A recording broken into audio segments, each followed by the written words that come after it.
Bismillahirrahmanirrahim. Alhamdulillahirabbil alamin. Assalatu wassalamu ala sayyidina Muhammadin wa ala alihi wa sahbihi ajma'in. Amma ba'du. Assalamualaikum warahmatullahi wabarakatuh.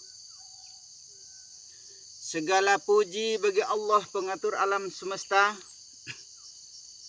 Selawat beserta salam kami limpahkan kepada junjungan Nabi besar Muhammad sallallahu alaihi wasallam beserta para sahabat beliau dan para keluarga. Alhamdulillah, di pagi hari yang berbahagia ini, di pagi hari yang cerah ini, kita telah berjumpa kembali, yaitu di dalam rangka mengenal jati diri, mengenal pencipta dan keterciptaan diri. Sebelum kita mulai pengkajian kita ini pengkajian ya, bukan pengajian. Maka dinamakan mengkaji diri, atau boleh disebut dengan kaji duduk. Karena cara-cara zaman terdahulu mengajarkan ilmu ini, di mana mereka duduk, disitulah mereka mengkajinya. Entah di bawah pohon, di hutan, di kali, di batu, di gubuk, dan di mana saja, disitulah tempatnya dikaji ilmu ini. Maka kita akan mencoba seperti cara-cara zaman terdahulu. Maka seperti inilah caranya. Maka kita mengkaji ilmu ini dimanapun tempat. Bukan hanya di masjid, bukan hanya di musola, bukan hanya di rumah, dan di mana saja. Itu caranya. Saya jelaskan cara pengajaran zaman terdahulu ya. Kebanyakan kita diajarkan ilmu ini secara sindiran ya. Kita disindir caranya. Makanya kita sulit untuk dimengerti, sulit untuk dipahami. Itu. Sekarang kita akan menjelaskan ilmu ini secara tafsili atau terperinci supaya mudah kita pahami. Kalau zaman-zaman terdahulu caranya secara sindiran atau secara kalimah metamor. Metamor itu sindir ya, kita disindir caranya. Makanya kita susah untuk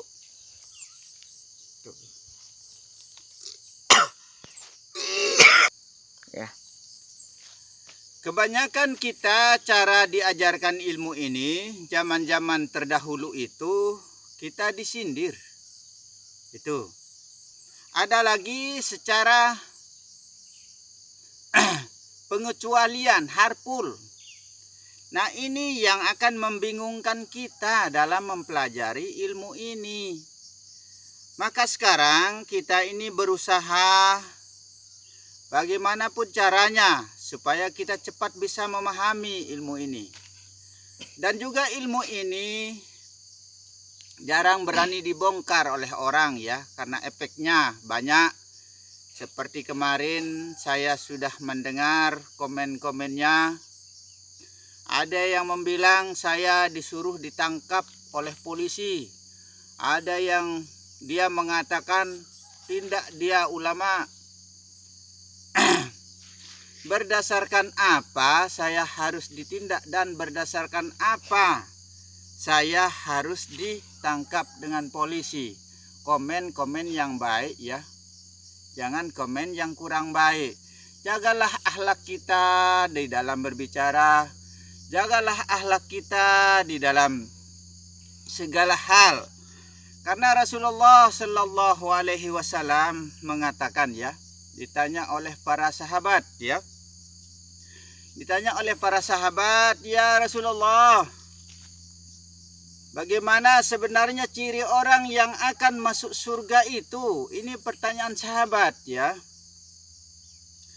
Lalu dijawab oleh Rasulullah. Yang Rasulullah mengatakan, ciri orang yang akan masuk surga itu, kata Rasulullah, apabila seseorang itu selalu baik kepada sesama manusia. Ini kata Rasulullah. Berarti kita menganggap diri paham agama, menganggap diri alim, tapi akhlak adab kita kepada sesama manusia belum benar. Maka jagalah lidah ini, jagalah lisan kita ini, karena sesungguhnya yang ada di dalam lisan kita ini adalah kalamnya Allah. Sesungguhnya kalamnya Allah. Pergunakanlah kalam ini di jalan yang baik. Pergunakanlah kalam ini di jalan yang benar. Arahkan ke arah yang baik. Jangan kita bicarakan yang tidak baik. Seperti membicarakan orang, seperti menjelekkan orang, seperti menganggap orang yang kurang ini, kurang itu, dan lain sebagainya. Maka lidah kita ini adalah harimau kita. Harimau kita. Jagalah lisan ini. Maka kita yang mendalam dalam ilmu hakikat ini ya, mempelajari ilmu yang mendalam atau ilmu batin ini, kita sudah hilangkan hukum fi'li. Dalam artinya sudah tidak mau berbicara sebenarnya orang-orang begini. Karena di dalam kalam ini dia ingat adalah kalamnya Allah. Itu. Makanya sudah tidak banyak bicara orang begini. Yang ada hanya sabar, diam. Diam berkat sabar sebenarnya. Maka kita harus banyak berdiam diri. Banyak menyepi di tempat yang hutan-hutan. Seperti ini kita di hutan-hutan ini. Makanya di tempat yang sepi itu dikatakan ramai ya. Di tempat yang ramai itu sesungguhnya sepi. Karena banyak hiburan, akhirnya kita lupa, batin kita lupakan kepada Allah. Maka sesungguhnya Allah akan melupakan kita sebenarnya. Berarti belum bisa kita menjadi kalbu mukminin. Kalbu mukminin itu kalbunya orang atau hatinya orang yang tidak pernah lupa dan tidak pernah luput kepada Allah Subhanahu wa taala. Baru bisa disebut dengan kalbu mukminin. Nah, kalau kita selalu membicarakan orang, selalu menjelekkan orang, selalu memfitnah orang, selalu mencurigai orang, bagaimana kita mau menjadi kalbu mukminin? Nah, perhatikanlah hal-hal yang seperti ini. Maka Rasulullah selalu menganjurkan kita untuk selalu menjaga akhlakul karimah. Kita harus selalu menjaga akhlak. Kalau akhlak kita tidak baik, akan kita dibicarakan oleh orang. Maka selanjutnya dengan kata Rasulullah tadi, apabila seseorang selalu baik kepada sesama manusia. Ini kata Rasulullah yang pertama. Dan kata Rasulullah yang kedua, apabila seseorang itu sudah mendapatkan anugerah atau petunjuk dari Allah Subhanahu wa taala. Ini kata Rasulullah. Itu ciri orang yang akan masuk surga itu. Dan ketiga kata Rasulullah, apabila seseorang itu sudah tidak banyak dibicarakan orang. Nah, kira-kira kalau kita berbahasa kurang baik, apalagi di dunia maya ini ya, di internet ini dikenal orang di mana-mana. Kita viral tapi viral karena pembicaraan yang kurang baik. Akhirnya sedikit tidaknya orang akan berkata, orang ini tidak menjaga lisannya, tidak menjaga akhlaknya, tidak menjaga aturannya. Akhirnya sedikit tidaknya kita dijelekkan sama orang. Maka tunjukkanlah kebaikan kita di dalam berkalam, di dalam tingkah laku, di dalam perbuatan, di dalam segala hal. Tunjukkanlah kebaikan kita. Itulah cara-cara yang benar. Maka kita disuruh menjalankan apa yang telah diperintahkan oleh Allah, dan kita menjauhkan apa yang merupakan larangan-larangan Allah. Ini kita diperintahkan. Maka jalankanlah akhlakul karimah yang baik, tata bicara yang baik, jangan menyinggung perasaan orang, jangan menyakiti orang, apalagi sampai membunuh, memfitnah, berzina. Itu sebenarnya akhlak yang tidak baik. Maka kalau kita menjalankan hal-hal yang seperti ini, kan sudah saya katakan di konten pendek-pendek itu ya. Dosa yang paling terbesar itu adalah berzina, memfitnah, dan membunuh. Maka jangan kita memfitnah orang, karena fitnah itu adalah lebih kejam daripada pembunuhan. Maka lisan kita ini kita jaga. Lisan kita ini kita arahkan ke arah yang baik. Kita akan pertanggungjawabkan di hadapan Allah nanti.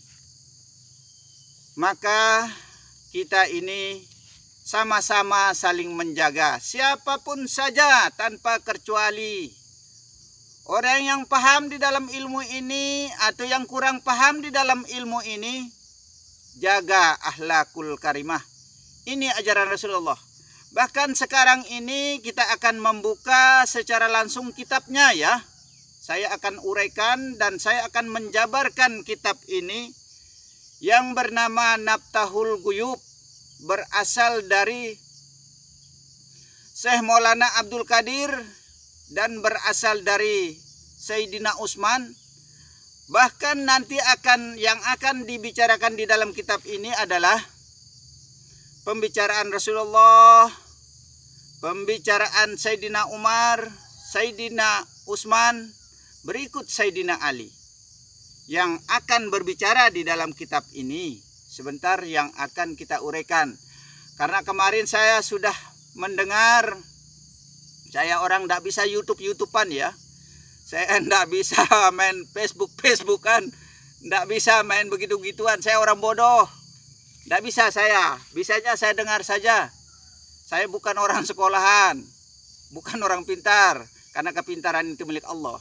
Bukan orang ahli, karena keahlian itu adalah milik Allah, bukan milik kita. Ingat, sebagai remote control kita di dalam kehidupan ini, ingat pesan saya ini, la haula wala quwata illa billahil aliyul azim. Itu sebagai remote control kita di dalam pengkajian ilmu ini. Tetap kembali kepada la haula wala. Atau paling tidaknya kembali kepada innalillahi wa inna ilaihi rajiun. Semua itu datangnya dari Allah dan semua itu kembali kepada Allah. Nah, ini kita harus perhatikan.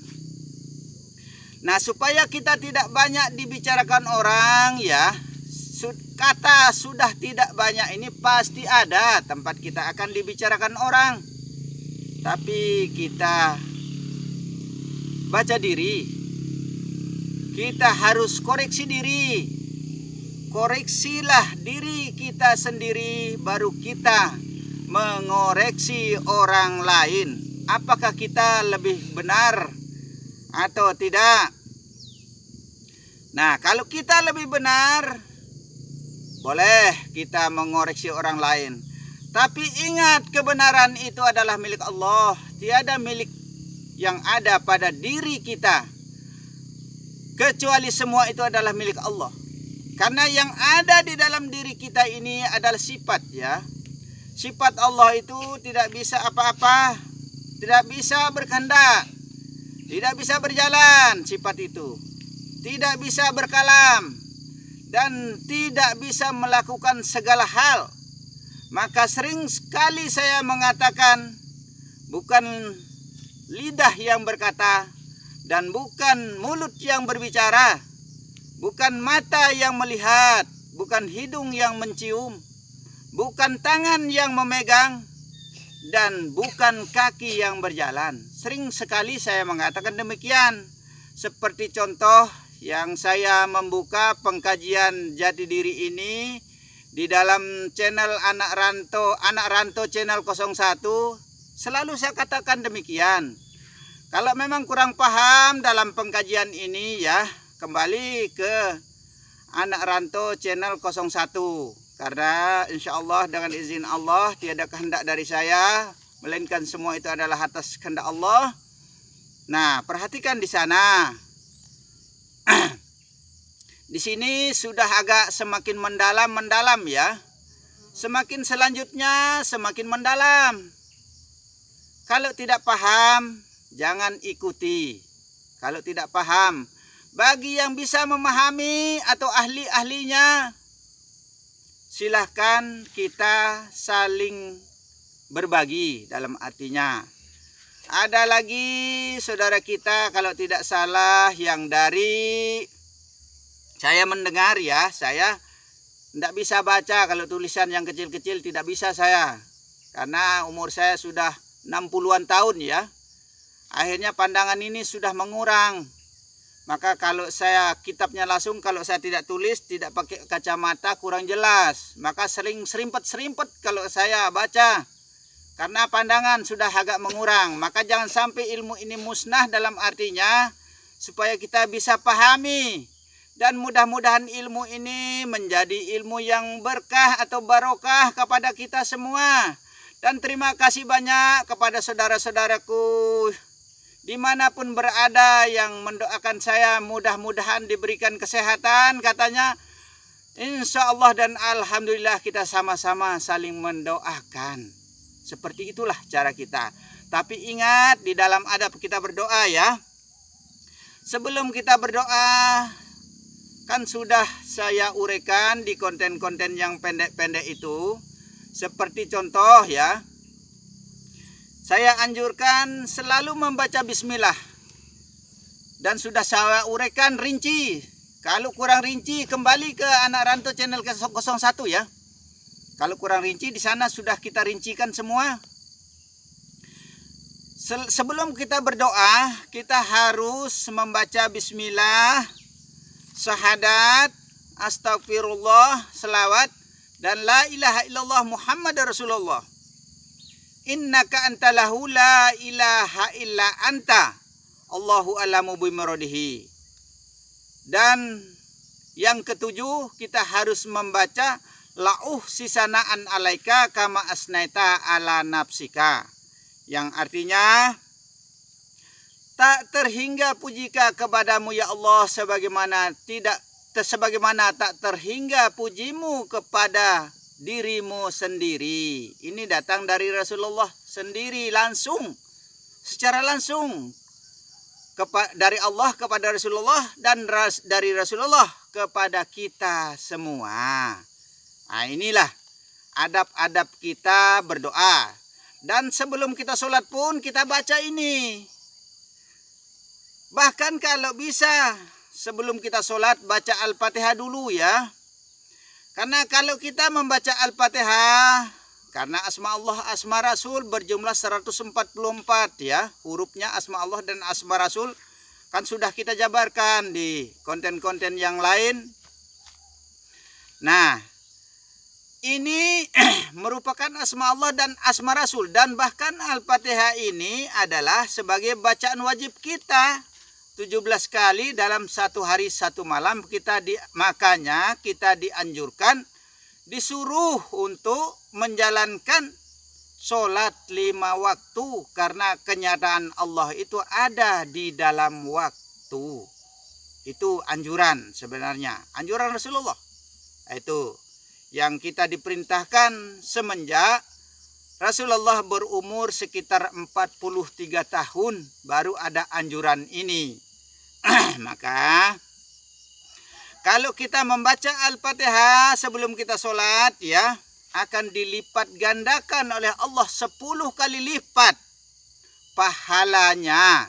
Tapi bagi orang yang mengenal jati dirinya, tidak menghiraukan pahala, tidak menghiraukan dosa, tidak menghiraukan surga, dan tidak menghiraukan neraka. Karena sudah tiada milik kecuali Allah. La haula wala itu. Tidak ada daya dari kita, melainkan semua itu adalah dayanya Allah.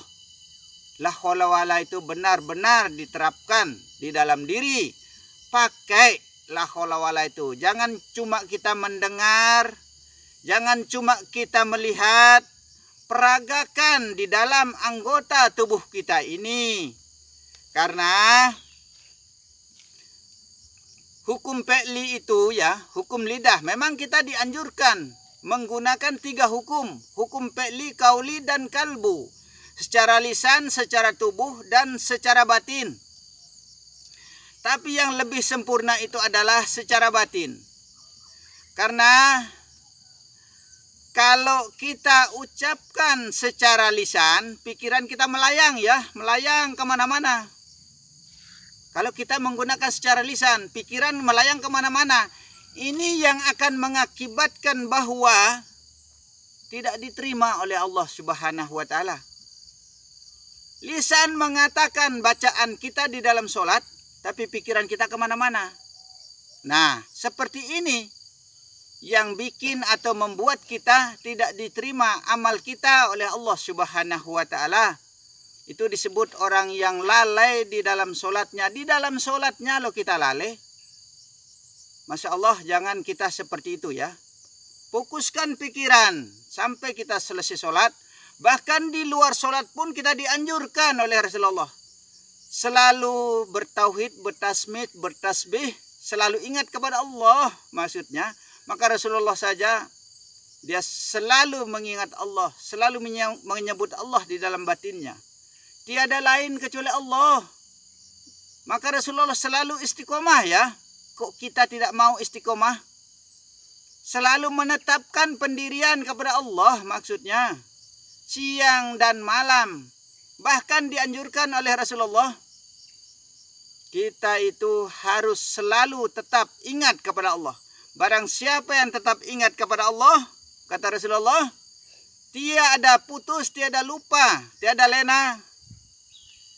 Insya Allah, kata Rasulullah, orang yang seperti inilah yang akan hidup dari dunia sampai di akhirat nanti. Ini kata Rasulullah. Maka kita harus nekat ya, kita harus berjuang sama-sama. Kita belajar dan melatih diri, kita harus tetap pendirian. Itu namanya menafikan nama Allah di dalam diri, menetapkan nama Allah di dalam diri. Ingat sifat ini, jangan lupa, jangan lepas. Pemberian Allah ini, itulah yang bernama Muhammad. Itulah Nur Muhammad itu. Itulah rahasianya. Sirnya. Itu. Sirnya Allah itu adalah apa yang ada di dalam diri itu. Maka dikatakan al-insanu sirri wa ana sirruhu. Manusia itu merupakan rahasianya. Rahasianya Allah di dalam diri ini. Begitu. Nah, inilah sebagai himbauan-himbauan yang perlu kita pahami di dalam adab kita untuk mempelajari ilmu mengenal jati diri ini. Maka disebut ilmu. Ilmu itu ingat ya, ilmu itu terbagi 2. Yaitu ilmu zahir dan ilmu batin. Inilah batiniahnya Allah. Maka yang menjadi pakaiannya para ulama anbiya yang mursalin adalah ilmu Allah yang menjadi pakaiannya. Begitu. Maka mudah-mudahan dengan jalan himbauan seperti ini, pengarahan seperti ini, diperhatikan ya. Mudah-mudahan ada berkahnya atau ada faedahnya bagi kita semua. Maka jagalah lisan kita, jaga pikiran kita, ingat kepada Allah, menyebut Allah dan mengingat Allah. Tiada batas. Sampai kapanpun kita selalu mengingat kepada Allah Subhanahu wa Ta'ala ya. Untuk mempersingkat waktu, kita akan melanjutkan saja ke tema yang aslinya. Kita akan mulai membuka Alkitab ini ya dengan jalan. Saya akan menjelaskan dan merincikan kitab ini karena kemarin ada yang minta ya. Sesuai dan komennya, kalau bisa, kalau tidak salah ia mengatakan kita kalau bisa kita pelajari kitabnya. Nah, makanya sekarang ini saya akan menguraikan kitab ini secara langsung ya. Mungkin seterusnya insya Allah dengan izin Allah. Yang di sini mengatakan, tapi ingat ya, judulnya itu adalah mengenal jati diri. Nah itu, ini judul ini kita. Dan kalau mau tahu nama channel kita ini anak saya punya channel ya. Nama channelnya adalah Ilmu Makrifat Rahmat Lombok namanya. Rahmat itu nama saya. Nah itu, Lombok itu ya karena kita orang Lombok jadi. Nah ini. Nah terus ilmu itu, ilmu makrifat itu ilmu pengenalan yang bersumberkan dari Rasulullah yang ia mengatakan man arafa nafsahu faqad arafa rabbahu. Nah, itu hadis ini semua orang tahu ya. Maka kita harus belajar mengenal jati diri kita. Kalau tidak, ya bagaimanalah begitu kalau kita tidak mau belajar mengenal jati diri kita. Kalau saya berkata berlebihan begini begitu, tidak berani saya ya.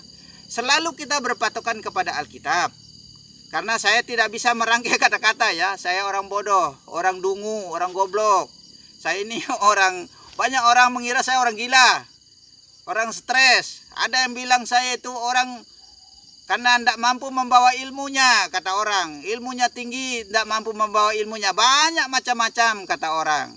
Tapi terserah Allah yang menilainya. Bukan manusia yang berhak untuk menilai manusia. Karena kemampuan manusia, ketidakberdayaan manusia. Nah inilah, maka hati-hati kalau kita mempelajari ilmu ini. Dan jangan bongkar ilmu ini sembarang tempat ya. Karena ilmu ini ilmu berbahaya sebenarnya. Kalau kita tidak paham, maka jangan larikan ilmu ini keluar diri. Karena yang di luar ini adalah sifat. Sifat itu tidak berdaya, tidak bisa apa-apa. Quwata illah kecuali Allah. Maka larikanlah apa yang perkataan-perkataan di dalam kitab ini, larikan ke dalam ya. Ke dalam batin, ke dalam jiwa. Allah itu tidak berkalam sebenarnya. Allah itu tidak berupa sebenarnya. Hanya nama sebenarnya. Allah itu seperti itu. Hanya zat, semata-mata zat Allah itu yang sesungguhnya. Tapi zat ini menjadi satu di dalam sifat, menjadi satu di dalam asma, dan menjadi satu di dalam af'al, maka berlapaskan Allah dari zat, sifat, asma, dan af'al. Berikut apa yang ada di dalam diri kita ini dan berikut apa yang ada di alam jagat raya ini semua. Nah, maka oleh sebab itu kita mempelajari alam ini. Karena itu kita mempelajari diri ini. Karena barang siapa yang bisa berpikir tentang dunia langit seisinya, maka tiada dosa baginya. Bagaimana cara kita berpikir tentang dunia langit seisinya? Kita pelajarilah isi kandungan di dalam kitab ini. Insya Allah dengan izin Allah. La khawla wa la quwata illa billahil aliyil azim. Tidak ada daya dari kita. Melainkan semua itu adalah atas kehendak Allah. Yang pertama kali dijadikan Allah adalah roh Nabi kita. Yaitu Nabi Muhammad sallallahu alaihi wasallam. Dari mana dia diciptakan? Dari zatnya Allah. Diciptakan dari zatnya Allah. Alam ini dijadikan dari Nur Muhammad. Maka rohnya alam ini adalah Nur Muhammad ya. Rohnya alam ini adalah Nur Muhammad. Maka kita harus ingat semua. Kalau sudah dikatakan rohnya alam ini adalah Nur Muhammad, berarti semua ini apa yang ada di dalam alam jagat raya ini berikut seisinya. Terciptanya atau datangnya dari Nur Muhammad. Maka semua itu adalah Nur. Bahkan ada kemarin yang komen ya. Kalau bisa sebutkan ketujuh Nur itu. Sebenarnya bukan hanya 7 Nur itu ya. Nur itu tetap satu. Tapi dibagikan kepada seluruh alam ini. Termasuk ke seluruh apa yang ada di dalam diri kita ini. Keseluruhan. Apa yang ada di dalam diri kita itu semua itu adalah terciptanya dari Nur. Maka kita harus kembalikan semua kepada Nurnya Allah. supaya menjadi ahad, menjadi satu, menjadi alif di dalam Allah. Itu caranya kita. Bukan hanya 7 nur itu, semua itu adalah nur. Karena makanya kita semua ini datangnya dari nur, maka harus kembali kepada nur, yaitu nur Allah dan nur Muhammad. Insya Allah ini cara para ulama ya, para anbiya, umaroh, semua itu kembali kepada nur Muhammad. Ini cara yang terbaik sudah. Ini cara yang tidak bertentangan kepada siapapun. Suruh saya mau ditangkap sama ulama-ulama juga seperti itu caranya. Kembali kepada nur itu. Kalau tidak kembali kepada nur, ya orang bagaimana itu? Karena kita ini datangnya dari nur. Kalau secara syariat penjelasannya kan sudah saya uraikan ya. Kalau kita ini datang dari sperma, opa, darah, daging, tulang, pembungkus, dan roh. Sperma itu dari bapak, opa itu dari mama, darah itu dari mama, daging itu dari mama, tulang dari bapak, kulit dari bapak, roh itu secara langsung dari Allah. Maka kita ini bukan tercipta dari tanah, ya maaf ya kalau saya membantah. Faktanya seperti itu. Sebagian besar kita mengatakan kita ini tercipta dari tanah. Maaf, 1000 maaf. Saya mengatakan kita tercipta dari sperma, opa, darah, daging, tulang, pembungkus, dan roh. Kalau Nabi Adam, kalau secara syariatnya diciptakan dari tanah, air, api, hawa, bentuk sempurna jadi jiwa. Coba kita berpikir ya, kalau kita berpikir, Adam itu loh adanya di surga, jelas dia diciptakan dari apa yang ada di dalam surga itu. Tidak mungkin Adam diciptakan dari tanah, karena dia ada di dalam surga. Coba berpikir saja secara mendalam ya. Maka semua itu datangnya dari nur, maka kembalinya kepada nur, yaitu nur Allah dan nur Muhammad atau nur Kodim. Termasuk nur Muhammad itu adalah Kodim juga. Nah, seperti itulah cara pengenalan jati diri kita. Maka semua ulama umaroh anbiya kembali kepada nur itu. Nah, dan selanjutnya, nur adalah titisan segala roh. Nur adalah titisan segala roh, atau bagian daripada segala roh nur itu. Nah, maka karena kita terciptanya dari nur, maka kita harus kembalikan semua itu kepada nur itu supaya bercahaya di dalam diri ini. Karena cahaya Allah itu ada di dalam diri manusia. Cahaya Muhammad itu ada di dalam diri manusia. Itulah sirullah. Itulah rahasianya Allah di dalam diri ini. Yang bernama Muhammad Rasulullah. Muhammad Rasul Allah. Itu. Muhammad Habal Roh. Nah itu. Sejatinya roh itu adalah nur juga. Seperti itu maksudnya. Kelanjutannya, Adam adalah titisan segala batang tubuh. Ini kata Alkitab ya. Adam adalah titisan atau bagian daripada segala batang tubuh. Kalau kita mau lengkapi ya, tikullah. Titisnya Allah, titis menitis jadi menjadi. Maka jadilah si balaksa malakata atau si cabang bayi itu. Lahirlah kita yang melalui sulbi toroib sum-sum tulang kemaluan ibu. Dan ia berkata mengeluarkan dalil Allah yang berbunyi huwa katanya. Huwa, huwa, huwa, huwa katanya. Yang artinya dia. Yaitu dia itu siapa? Dia itu adalah Allah menampakkan diri. Allah menciptakan dirinya dari tidak terlihat. Yang disebut dengan Allah azali.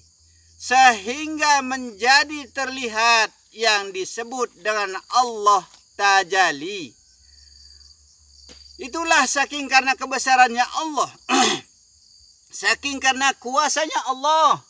Saking karena kehendaknya Allah. sehingga Allah menciptakan dirinya dari tidak terlihat sampai menjadi terlihat. Itulah caranya Allah. Sabar dulu ya, tenggorokan kering rasanya ini. Maaf pemirsa.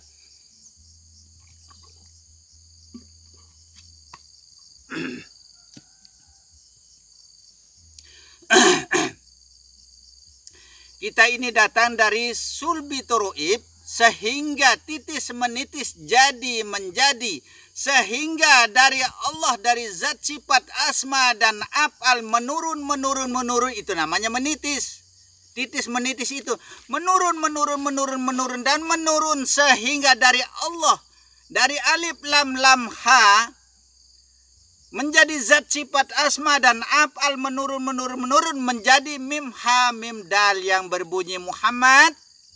Dari kepala huruf mim, dada huruf ha, maka adanya ha dada. Maka sering saya katakan ha, yaitu haknya Allah, sebenarnya miliknya Allah, kepunyaannya Allah. Tapi di anak Rantau channel 01 kalau saya bilang ha, itu saya disalahkan. Nah, ha saja, begitu saja. Yang penting kita bisa pahami saja ya. Haknya Allah ada di dalam jiwa kita sebenarnya. Seperti itulah cara pengenalan kita. Nah, ada di dalam diri manusia. Yang di dalam maksudnya, bukan yang di luar. Kalau yang luar ini sifat namanya. Itu yang nama Muhammad. Pemberian Allah itu namanya Muhammad. Maka Muhammad Rasulullah, Muhammad Rasa Allah. Sebenarnya seperti itulah cara pengenalan kita. Dan huruf mim, punggung hati berikut tangan ini hurufnya mim.